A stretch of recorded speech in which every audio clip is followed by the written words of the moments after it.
Aniu tá an féchant ar chodáin. Céad é codáin? Píosa nó cuid de rud iomlán is ea codáin. Feiceadh sibh anseo go bhfuil éanaid iomlán agan, curcail iomlán agus tá sé rianta I gcéire chuid. An Téama thugtar ar gach cuid ná aon ceathrú. Éanaid rianta isteach ar gcéire chuid, an Téama ná aon ceathrú. Nis, má eicimid ar gceann seo, feiceadh tú go bhfuil aon ceathrú amháin glas. Sin é aon ceathrú agus tá trí ceathrú bánsarg. Nis tá gá ceathrú glas agus tá gá ceathrú bánsarg. Tá ainm eile a gcuing ar gá ceathrú. Luscomh céad a hain? La, go díreach. Tá la den chorcail seo glas agus tá la nó gá ceathrú bánsarg. Nis tá muid chun féchant ar chodáin choibhéiseacha eile. Is codáin choibhéiseacha seo la chorm le gá ceathrú nó ceithre ochtú nó ocht séidigú. Nis tá muid chun féchant ar bhealaí difriúla chun codáin choibhéiseacha a scríobh. Nis, tá muid ag clí leis a téama bia an tachtain seo agus feiceadh sibh go bhfuil millseán agam sa bhosca. Fethe ceathair millseán atá sa bhosca seo agus tá muid chun codáin choibhéiseach a dhéanamh leis na millseán seo. I dús bara, tá muid chun oibrúach cén codáin den méid iomlán millseán atá na daithna difriúla. Fethe ceathair millseán mar dúirt mé tá an. Mar sin, tugam amach na cín óráiste dús. Feiceadh mé céibhéad atá an. 5, 6, 7 agus 8. 8 millseán óráiste as fethe ceathair. Scríobh mé sin mar chodáin. 8 os ceann fethe ceathair. Séan 8 an tifreoir is é fethe ceathair an tanam nóir.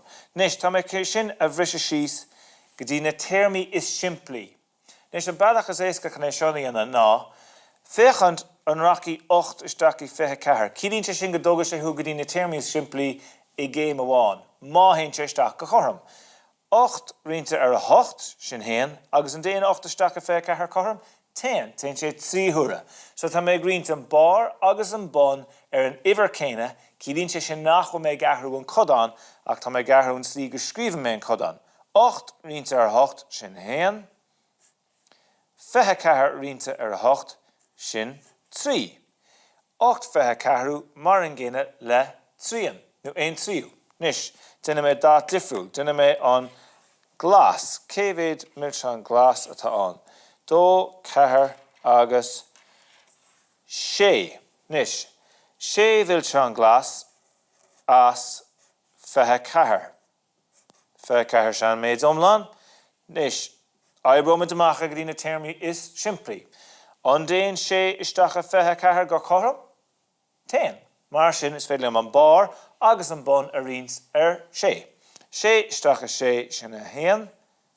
6 isteach a fethe ceathair sin a ceathair. Sin iad na téirmí is simplí. Déanam iad na cín buí. 3, 4, 5 atá an sin. 5 millseán buí. 5 as fethe ceathair. Nis, bhfuil 5 an gáil isteach a fethe ceathair chorm? Níl. Is iver príomha é 5 mar sin ní féidir é rions ar aon ifar eile, caithe mé ágáil mar atá sé. Ní féidir tadaíonna leis. 3 millseán dearga atá ann as fethe ceathair. 3 os fionn fethe ceathair. Is féidir 3 a chur isteach a fethe ceathair go chorm, mar sin rinne mé an bar agus bon ar 3. 3 isteach a 3 sin a héan. Fethe ceathair rianta ar a 3 sin a 8.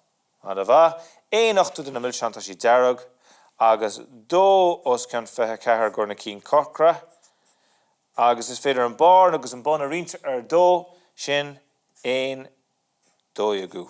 Nis, rinne mar codáin choibhéiseacha an sin, bhrisim mar na codáin isteach na téirmí is simplí. Chun é sin a dhéanamh tú hain, féach an bhfuil tú ná an tifreoir a riant isteach san anamór, mar rinne mar an seo, 8 isteach a fethe ceathair. Má haon sé isteach a chorm, beidh tú ná na téirmí is simplí I scríomh I géim amháin, muna déan sé isteach a chorm, feig an iver is mú a raci isteach sa dá iver. agus an sin beidh tú ag na téirmí is siimplí.